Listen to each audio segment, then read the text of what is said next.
Hi hello friends, welcome back cash family vlog. வாங்க friends, வீடியோக்குள்ளே போகலாம்.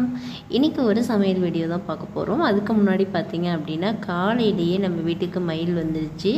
இறத்தேடி தான் வந்துச்சுங்க. அதுவும் பயந்து ஏன்னா வீட்டுக்குள்ளே வச்சுருக்கோம் இல்லையா, அதனால் பயந்து சாப்பிட்டுட்டே இருந்துச்சு. அப்பப்போ பார்த்தீங்கன்னா தலையை பார்க்கும், திரும்பி பார்க்கும். ஒவ்வொரு நாளைக்கு ஒவ்வொரு வீட்டுக்கு போகிறது பெரிய அதிசயம்தான். தினமுமே இது நடந்துகிட்ருக்கு. இன்றைக்கி நம்ம வீட்டுக்கு வந்திருக்குது. சாப்பிட்டுட்டு முடிச்சுட்டு வெளில கிளம்பிட்டாங்க. இப்போ நம்ம வேலையை பார்க்கலாம். நம்ம இன்றைக்கி பருப்பு குழம்பு தான் வைக்க போகிறோம். என்னோடய முறையில் எப்படி செய்கிறதுன்னு பார்க்கலாம். நான் தேவையான அளவுக்கு பருப்பு எடுத்துக்கிட்டேன். அதை நல்லா கழுவிக்கிட்டு அதுக்கப்புறம் பார்த்திங்கன்னா பருப்பு குழம்புக்கு நான் வந்து வெண்டைக்காய் பொரியல் செய்ய போகிறேன். பாப்பாவுக்கு இது ரொம்ப பிடிக்கும். எனக்கு ரொம்ப பிடிச்ச கத்திரிக்காய் 3 எடுத்துக்கிட்டேன், மாங்காய், அதுக்கப்புறம் முள்ளங்கி எடுத்துக்கிட்டேன், வெங்காயம், தக்காளி. பருப்பை நல்லா கழுவி பிடிச்சதுக்கப்புறம் கழுவி எடுத்துகிட்டு பூண்டு, மிளகாய், பச்சை மிளகாய், கொஞ்சோண்டு பெருங்காயத்தூள், கூடவே மஞ்சள்தூள் சேர்த்து ஜீரகம் சேர்த்து நான் கொதிய விட போகிறேன். எண்ணெய் சேர்த்துக்கோங்க, பொங்கி வராது. முள்ளங்கியே மறந்துட்டேன், அதனால் முள்ளங்கி தூள் சீவி இதிலே போட்டுக்கோங்க. ஏன்னா முள்ளங்கி தனியாக வேக லேட் ஆகும்.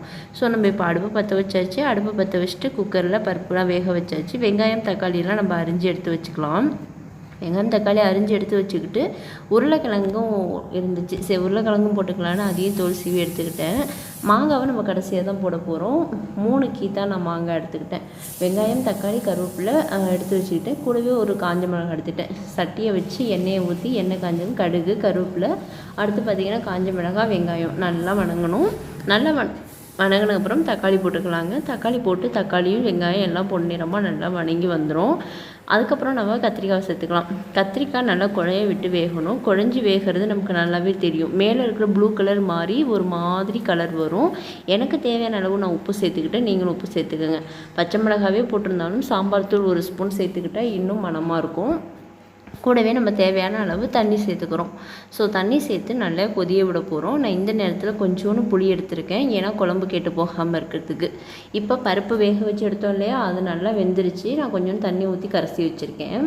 நல்லா வெந்ததுக்கப்புறம் ஃபஸ்ட்டு நம்ம புளியை தான் ஊற்ற போகிறோம். ஸோ புளியை ஊற்றுறதுனால முன்னாடியே வந்து காயில் வந்து அந்த புளி சாறு இறங்கிரும் அப்படிங்கிறதுக்காக தான். இப்போ நம்ம நல்லா வெந்ததுக்கப்புறம் நல்லா கொதிஞ்சதுக்கப்புறம் பார்த்தீங்க அப்படின்னா நம்ம வந்து பருப்பை ஊற்றிக்கலாம். பருப்பை ஊற்றிட்டு கொஞ்ச நேரம் மூடி வச்சுருவோம். இந்த கேப்பில் நான் வெண்டைக்காய் வந்து அரிஞ்சு எடுத்து வச்ச வெண்டைக்காவை வெறும் சட்டியில் நல்லா வணக்கிக்கோங்க. ஏன்னா நம்ம எண்ணெய் விட்டு வணக்கும் போது பிசு தன்மை இல்லாமல் இருக்கும். ஸோ இது ஒரு டிப்ஸ். பிடிச்சா லைக் பண்ணிக்கோங்க. அடுத்து பார்த்திங்கன்னா நல்லா கொதிஞ்சிருச்சு குழம்பு. இப்போ மாங்காவை போட்டுக்கலாம். நல்லா பார்த்திங்க அப்படின்னா வெண்டைக்காவை வணக்கி விட்டுட்டேன் இல்லையா. இப்போ ஒரு சட்டி வச்சுக்கலாம், எண்ணெய் ஊற்றிக்கலாம். எண்ணெய் ஊற்றிட்டு எண்ணெய் காஞ்ச அப்புறம் கடுகு, காஞ்ச மிளகாய் போட்டு நம்ம தாளிக்க போகிறோம்.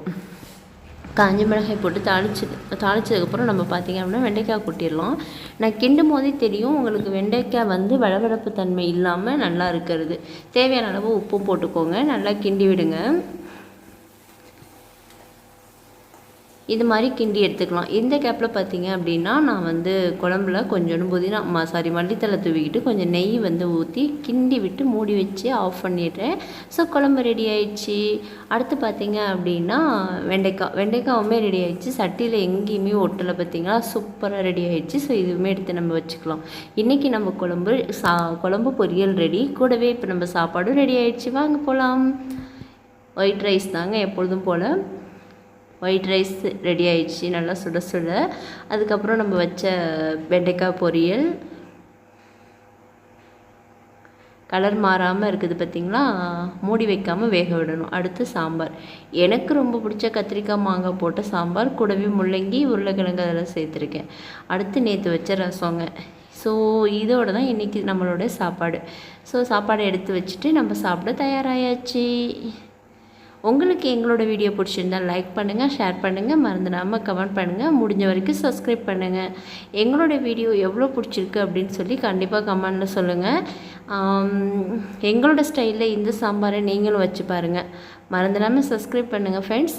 ஓகே, பாய்.